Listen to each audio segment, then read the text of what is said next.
Hi, and welcome to your UOW update. I'm Matt. The university's Employment, Equity and Diversity Committee is undergoing change, with the addition of a fifth equity group position. Sophie Harris reports.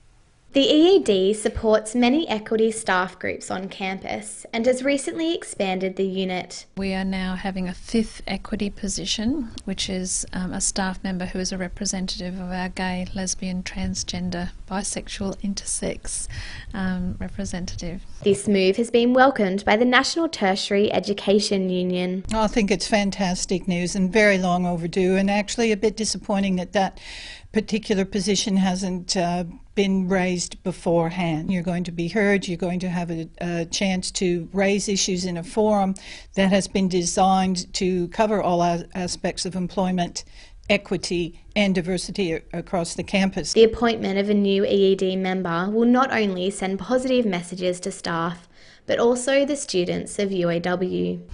Whilst the EED committee is mainly about staff, I see that this position will send a message to our students that everyone is welcome at the University of Wollongong. Doesn't matter who you are, who you identify as, what your background is, that you're welcome here, you're supported here, and we celebrate who you are. Sophie Harris, UOWTV.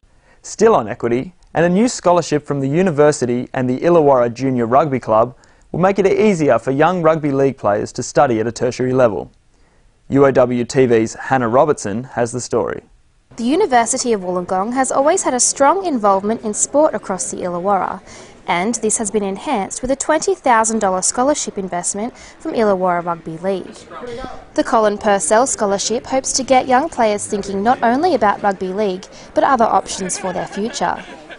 It may keep more of them in the game at that age, these 17 or 18-year-olds, and strive not only to improve their skills of rugby league, but really work on their studies. The scholarship will not be available to just any rugby player. The successful applicant will be committed to furthering their sporting career and their academic one.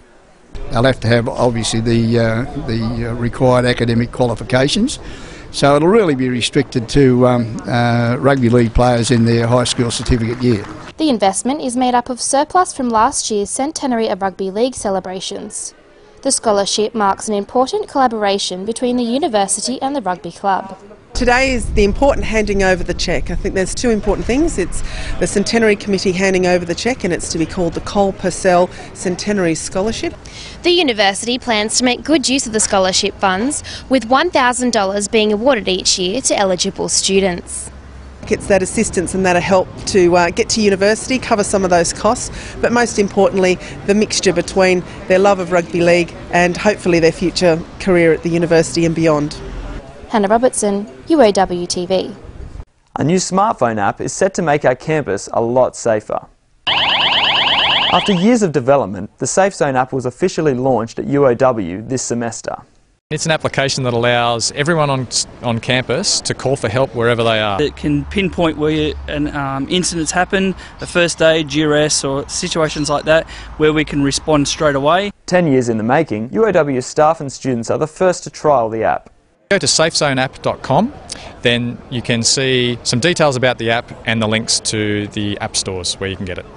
And finally, the university's Guild Gaming Society, Anime Club and Harry Potter Society have joined forces to bring Gong Con to UOW. In the mould of popular events like Comic Con, Gong Con brings aspects of geek culture together to create Nerd Nirvana. Gong Con is mainly a gaming convention. Kind of role-playing games that we play have been around since the early 70s. Basically, you play a fictional character in a made-up world, but mainly it's just a really relaxing social event. From tabletop warfare to traditional role-playing games and Quidditch, Gong Con has something for the geek in all of us.